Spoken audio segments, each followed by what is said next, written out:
Central civil services leave rules 1972 आज से हम शुरू कर रहे हैं। मुझे पता है हर गवर्नमेंट सर्वेंट इसे जानने का बहुत ज़्यादा इच्छुक होता है, तो चलिए शुरू करते हैं। रूल 1, इसका शॉर्ट टाइटल और कमेंसमेंट कब हुआ था ये जानेंगे। इन नियमों का नया नाम central civil services leave rules 1972 है। लागू होने की तिथि 1 जून 1972 है, इसीलिए इसका नाम central civil services leave rules 1972 है। रूल 2, एक्सटेंट ऑफ एप्लीकेशन, किस पर लागू नहीं है और किस पर लागू है ये बताता है। ये नियम केंद्रीय सिविल सेवकों पर लागू होते हैं लेकिन निम्न पर लागू नहीं होते।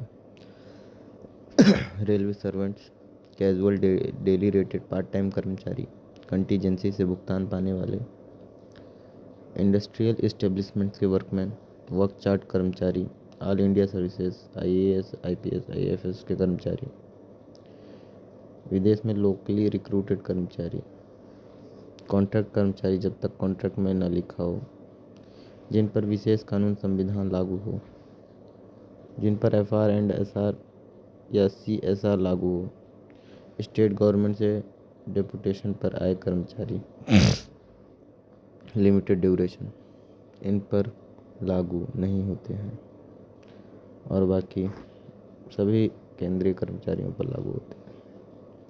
डिफिनीशन, महत्वपूर्ण परिभाषाएं रूल 3 बताता है। एडमिनिस्ट्रेटर, यूनियन टेरिटरी का एडमिनिस्ट्रेटर का यहाँ पे इससे मतलब है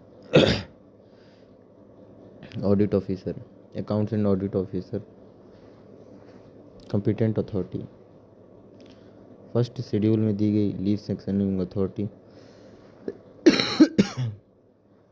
completed years of service, duty plus सभी प्रकार की लीव UL सहित, डेट ऑफ इंक्रीमेंट, जिस महीने रिटायरमेंट एज पूरी हो उस महीने का आखिरी दिन दोपहर,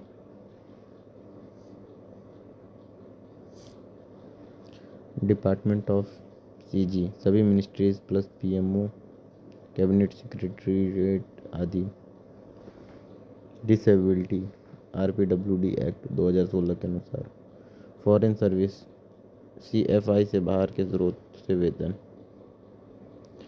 CFI क्या consolidated fund of India, quasi permanent employee, temporary होकर परमानेंट बनने की संभावना वाले, परमानेंट एम्प्लॉय, लीन या सब्सटेंटिव पोस्ट वाला, वैकेशन डिपार्टमेंट जहां नियमित वैकेशन मिलती है। Rule 4, temporary transfer and foreign services, temporary transfer, railways, state government leave rules लागू रहेंगे। Foreign service outside India, arm forces, terms and condition के अनुसार। रूल 5, अदर लीव रूल्स से ट्रांसफ़र, टेम्पोररी ट्रांसफ़र, पुराने लीव रूल्स लागू, permanent appointment, CCS leave rules लागू, previous leave credit carry forward होगा rule 26 limit के अंदर, मिलिट्री ऑफिसर के लिए furlough HPL carry forward. Rule 6, industrial establishments में ट्रांसफ़र, फैक्ट्रीज एक्ट लागू होने पर earn leave plus half pay leave encashment maximum 300 दिन, DA सहित भुगतान, वापसी पर encashment limit 300 days, lifetime cap. अब MCQ करते हैं। 30, CCS लीव रूल्स लागू हुए 1972। CCS लीव रूल्स किस तिथि से लागू हुए? 1 जून 1972। इनमें से किस पर CCS लीव रूल्स लागू नहीं होते? रेलवे सर्वेंट पर। ऑल इंडिया सर्विसेज पर लीव रूल्स क्यों लागू नहीं? संविधान के कारण, अलग नियम है इसलिए A और B दोनों होगा। कैजुअल एम्प्लॉय पर CCS लीव रूल्स लागू नहीं। डेट ऑफ रिटायरमेंट मानी जाती है afternoon of last date. Foreign service का अर्थ है कंसोलिडेटेड फंड ऑफ इंडिया से बाहर वेतन।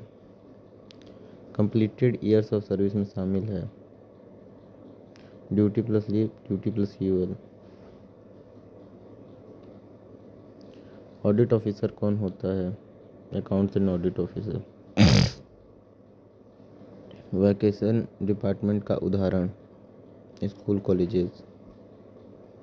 Temporary transfer to state government में लीव रूल्स वही रहते हैं। फॉरेन सर्विस आउटसाइड इंडिया में लीव रूल्स टर्म्स के अनुसार। क्वासी परमानेंट एम्प्लॉय कौन है? Temporary with permanent prospect. Permanent government servant की पहचान lien on post. Contract employee पर सीसीएस लीव रूल्स कॉन्ट्रैक्ट में लिखा हो तो लागू होते हैं। इंडस्ट्रियल इस्टेब्लिशमेंट में ट्रांसफ़र पर इनकैशमेंट अलाउड है। लीव इनकैशमेंट लिमिट रूल 6 300 दिन का होता है। इनकैशमेंट में शामिल ईएल प्लस एचपीएल। इनकैशमेंट में डीए पूरा मिलता है। मिलिट्री ऑफिसर सिविल पोस्ट पर आए तो प्रीवियस लीव कैरी फॉरवर्ड होगा। फॉरलॉग किस लीव के बराबर है? FURLOUGH फॉरलॉग। HPL। एडमिनिस्ट्रेटर किससे संबंधित है? Union territory. Leave granting authority दी गई है फर्स्ट शेड्यूल में। डिसेबिलिटी की परिभाषा ली गई है RPWD एक्ट 2016 से। Locally recruited foreign staff not covered under this rule. Deputation from state government not cover limited period के लिए हो तो। Work charge employee not covered. Contingency paid staff not covered. Word not defined in leave rules taken from FR and SR। और आज का last question है CCS leave rules primary लागू होते हैं सेंट्रल गवर्नमेंट सिविल सर्वेंट्स पर। Thank you.